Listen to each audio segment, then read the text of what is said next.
কি নাম আপোনাৰ? লক্ষ্মী মেধি। ক'ৰ পৰা আহিছে? নলবাৰী। কাৰণ বিষৰ কাৰণে আহিছোঁ মই। কঁকালৰ বিষ, ভৰিৰ বিষ, হাতৰ বিষ। বয়স কিমান হৈ গ'ল আপোনাৰ? 50 মান। 50 হৈছে। ইয়াতে চাব পাৰে লিটল বিট ডিস্ক বাল্জ আছে। ইয়াতে চাব ডিস্ক ডিফিউজ হৈ গৈছে পুৰা। এইটোও অলপমান বাল্জ আছে L5S1 এণ্ড স্মৰল নটছ ইয়াতে আছে।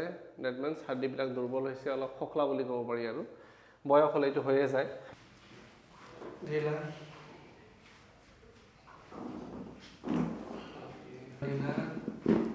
ঢিলা ঢিলা